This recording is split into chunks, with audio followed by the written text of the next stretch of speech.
Our next question is from Baxter County Sheriff John Montgomery. Senate Bill 3194, proposed by Senator Harry Reid, would approve mandatory collective bargaining for public safety officers. Some say that this type of unionization would be misplaced in the government sector, as it is very unlike private industry and could result in different levels of benefits for different workers within our counties. Estimates have put the additional costs on U.S. counties in the millions should this pass. What do you see as the benefits and dangers of this type of collective bargaining for public safety officers? And if the impact estimates are correct, would you propose some federal help at implementation of such an act? Congressman. Well, I'm very clear on this and have been for the last 9 years. I believe that if a person wants to form a union, we have ways of doing that right now. I'm certainly not anti-union at all. We live in America, and if that's the direction the group would like to go, that's great. But the idea of it coming down from Washington, mandating that you have to have collective bargaining, that's wrong. There's just no place for that. So I feel very, very strongly, very much against this bill. I'm very much against card check. I've had the opportunity to vote against it in the past Congress. And I'm also very much opposed to the continuing onslaught of Davis-Bacon, which is making your costs so, and so, again, rural America is under attack with these constant mandates that are coming down from Washington. If your guys, like I say, there's a way of doing that right now, fine, we need to have local control, but it doesn't need to come from Washington.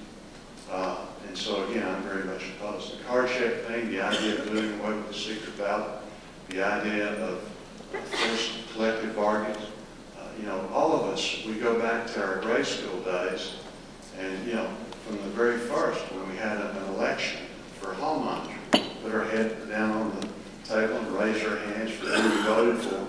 That's the American way. And so, again, I'm very, very much opposed. Not only this, but just a matter of philosophy. The mandates, the idea that we're going to do these things is wrong. This is just payback to the unions. It's as simple as that. So, again, I'm very, very much opposed to it.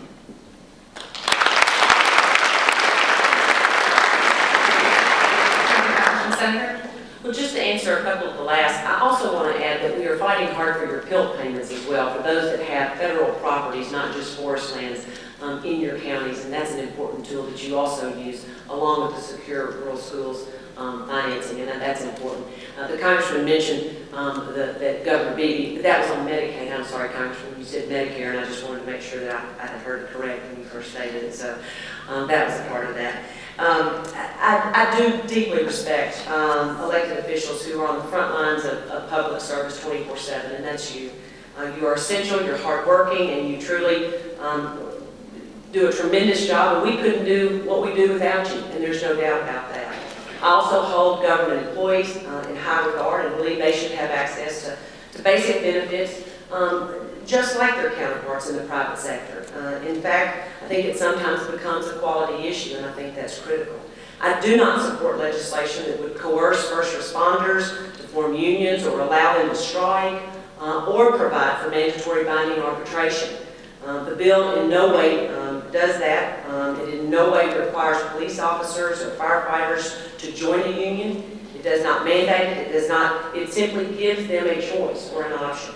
The legislation does not permit strikes or provide for mandatory binding arbitration, and it is consistent with Arkansas's right to work laws.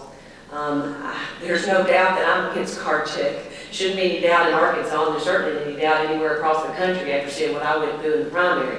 But I do believe that there are opportunities that we need to ensure in terms of government employees to be able to have a conversation and a discussion with management and with employers, and I think that's critically important. I'm very open to making the bill better and working with people to make the bill better in any form or fashion, but I do think it's all important and incumbent upon all of us to ensure that those conversations are had and that all employees have an opportunity to speak out.